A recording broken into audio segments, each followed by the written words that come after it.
माई space kitchen interiors, अब वक्त आ गया है आपके किचन को अपग्रेड करने का।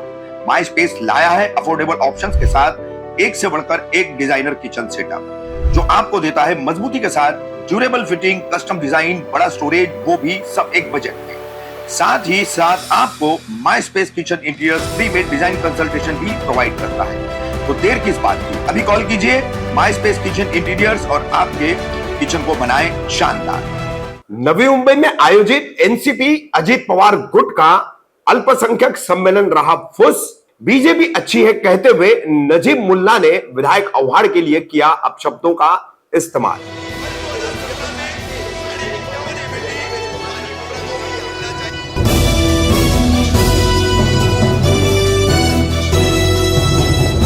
रवि कामदार हिंदुस्तानी रिपोर्टर में आपका स्वागत है। रविवार 18 फरवरी को नवी मुंबई में राष्ट्रवादी कांग्रेस पार्टी अजीत पवार के अल्पसंख्यक सम्मेलन का आयोजन किया गया। पार्टी से जुड़े हुए जो अल्पसंख्यक समाज के लोग हैं उनके लिए पार्टी में जो एक माइनॉरिटी सेल बनाया जाता है उससे जुड़े हुए तमाम पदाधिकारी, कार्यकर्ता, समर्थक, ऐसे लोगों का यह सम्मेलन था जिसमें आने वाले लोगों के लिए एनसीपी अजित पवार गुट की तरफ से 4000 किलो की बिरयानी बनाई गई। मगर इसके बावजूद कुर्सियां खाली थी और कोई खास ऐसा ये सम्मेलन नहीं रहा। बिल्कुल फुस रहा ये एनसीपी अजित पवार गुट का अल्पसंख्यक सम्मेलन। वहीं एनसीपी के सुप्रीमो बन चुके इस गुट के अजित पवार, उप मुख्यमंत्री राज्य के, उन्होंने क्या कहा वो संक्षिप्त में दिखाते हुए हम आपको बताएंगे कि थाने में अब राष्ट्रवादी के दो फाड़ होने के बाद जो एक जंग चल रही है, कलवा मुर्रा के विधायक जितेंद्र आवाड़ और वर्तमान में और एक वक्त में नजीब मुल्ला के गुरु कहलाने वाले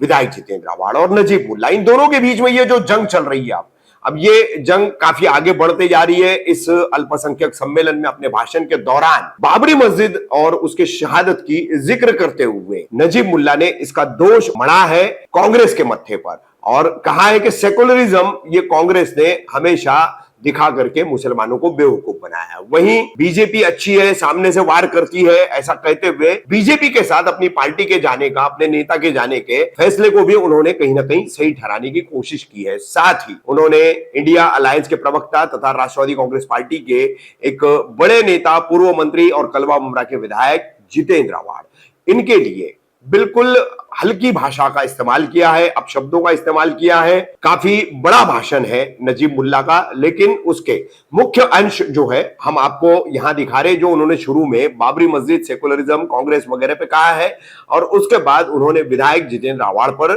जिन अपशब्दों का इस्तेमाल किया है, कैसे उन्होंने ये तमाम बातें कही है, वो इस अंश के जरिए हम आपको दिखा रहे हैं।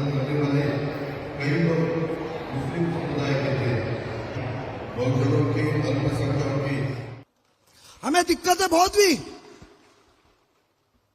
दादा, दिक्कतें बहुत हुई। लोगों ने हमें क्या क्या इल्जाम लगाया, या हमारे ईमान वाले 5 वक्त के नमाजी दीनदार भी बैठे हैं, सुन्नती चेहरा है उनका, कि आप बीजेपी के साथ जा रहे हो, आप फलाने के साथ जा रहे हो। बट हमें फक्र है कि दादा एक बार नहीं, आपने बार बार हमेशा यह एहसास और यह यकीन दिलाया आवाम को इस राज्य के कि मैं शाहू फुले अंबेडकर की विचारधारा छोड़ा नहीं हूं। मैंने अल्पसंख्यक की प्रगति और उनके विकास के रास्ते बंद नहीं किया, उनके लिए जद्दोजहद करूंगा, उनके लिए लड़ूंगा। और क्या वो लोग हैं जो हमें इल्जाम लगाते हैं कि तुम बीजेपी के साथ हाथ मिलाए हो, तुम अजीत दादा का फोटो लगाए तो आप बीजेपी के साथ जा रहे हो, तुम बाबरी मस्जिद शहीद करने वाले के साथ जाते हो। आज मेरे आवाम को मैं एक कुछ बात बताने जाना हूं, होश और हवास में बताऊंगा। इतिहास के पन्ने के अंदर लिखा हुआ है जो हकीकी बात है। हाँ, मैं थाना से हूं, मैं डॉक्टर नहीं हूं। थाना में एक आमदार डॉक्टर है, इतिहास में किया है, बड़ो कैसा किया है आगे कभी बताएंगे हमने। हमें हमेशा बचपन से, जब भी बचपन से हम रहे, अकलियत बोले तो सेक्युलर पार्टी पसंद करती है, सेक्युलर पार्टी बोले तो कांग्रेस, यही सोच है ना, कांग्रेस और उसके सहकारी पार्टी। बट मैं कहता हूं हाल ही में राम जन्मभूमि में राम मंदिर की तामीर की बात पूरी गरमाई हुई थी। किसने लाया यह मुद्दा? कभी किसी ने सोचा जो हमको अकलियत के नाम पे अपने पहरेदार, रखवालदार और रहनुमाई इतने साल से कर रहे थे। सिद्दीकी साहब मौजूद है, उनके बांद्रा के भाषण के अंदर उन्हें दुख दर्द बताया। वो तो नसीम सिद्दीकी है ना, अल्पसंख्यक विभाग से, अपने समाज से संबंध रखते हैं या ना? क्या तकलीफ हुई उनको पूछो। जिन्होंने राम मंदिर का मुद्दा कब हुआ? 1947 में इस देश को हमको आजादी मिली। 48 में अयोध्या के कलेक्टर की मस्ती की वजह से मूर्ति रखी गई या आई, अल्लाह जानता है। जब ये दो पंडितों का दोनों राज्य में था, एक हमारे आदरणीय पंडित जवाहरलाल नेहरू जी प्रधानमंत्री थे, और उस वक्त दौरान में मुख्यमंत्री यूपी उत्तर प्रदेश के पंडित वल्लभ पंत जी थे। मसला छोटा सा था, छोटे से तबके का, छोटी सी आवाम का शहर था अयोध्या, मसला उठा के हल हो सकता था। सेक्युलर पार्टी जब तक वो कुछ तकलीफ नहीं देंगी तो मलहम कैसा लगाएगी? पहले घाव दो फिर तकलीफ दो। उन्होंने क्या नाराजगी, मसला हल नहीं किया। 6 महीने से साल भर अपने मुख्यमंत्री से बात नहीं की। वाह, 1982 तक, बहुत ही अपने होश और आवाज में आपको बता रहा हूं, 1982 तक कभी किसी ने कहा नहीं कि मंदिर वही बनाएंगे। मसले छोटे चल रहे, कोर्ट कचहरी चल रहा है। सेक्युलर कांग्रेस पार्टी, आपको कांग्रेस आते हैं ना कि आप बीजेपी के साथ जा रहे हो? अरे वो बीजेपी अच्छी जो सामने से वार करती है उसके साथ जुड़ेंगे। दादा जैसा इंसान रहा तो हकीकत में हम संरक्षण, सुरक्षित शिक्षण और आरक्षण सब कुछ लेंगे इंशाल्लाह। बट सबसे पहली बार ये राष्ट्र का मुद्दा कब बना? रामेश्वरम में 1982 में एक धर्म संसद हुई। बड़े बड़े धार्मिक लोग वहां मौजूद थे, और सबसे पहले मांग कौन की? 1982 में कांग्रेस के उत्तर प्रदेश के सीनियर मोस्ट आमदार दाऊ दयाल खन्ना, अलग अलग ढोंगी, एक ढोंगी बाबा हमारे थाना में भी है, साथी थे हम इतने साल से। अफसोस है, बनाए खून पसीना एक किया। कल भूख रहा था कि दादा ने एक बयान किया बारामती के भाषण में। एसके पाटिल साहब बहुत एक दिग्गज नेता होते थे, कभी इतिहास पढ़िए आप, बंबई में उनको डिफीट किया था उस वक्त के यूनियन लीडर जॉर्ज फर्नांडिस साहब ने।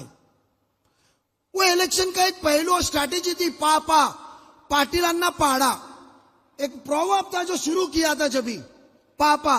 दादा ने उसका भाषण के अंदर उल्लेख किया तो हमारे विद्वान डॉक्टर कहते हैं की दादांना माहिती नाही जॉर्ज फर्नांडिसला मराठी येत नव्हती। अहो माशे, हम सिखाने वाले, हम चलने वाले, साथ में रह के एक इंसान को, किसी को तो भी लीडर बनाना होता है ना। हम जब दोस्तों में बड़े एक को लीडर माना, बनाया, चले तो आप ही सब सिखाओगे। हकीकत में दादा एक बात बोलूं, उनके साथ में रह ले, उनको आता नहीं है। वो पोपट की तरह तू तू करते रहते। उन्होंने 2-4 ज्योतिषी रखे हुए जो उनको मालूमात देते हैं, जो भाड़े का ज्ञान लेते हैं। वो आवाम के सामने रोज कभी ना कभी इसी तरह नंगा हो जाते हैं कि उनकी मालूमात कितनी है।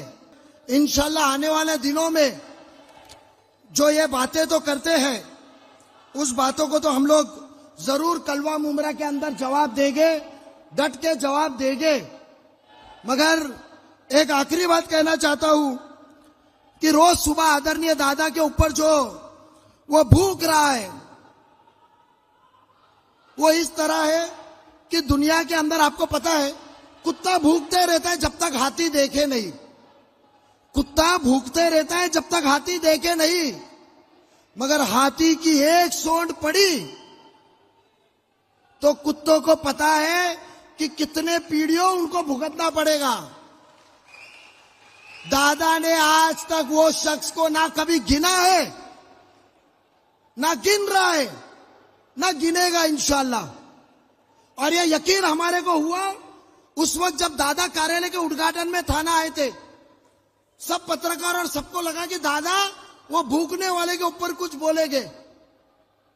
उस वक्त हमको यह एहसास और यकीन हुआ कि दादा ना उसको गिनता है, ना कभी गिनेगा।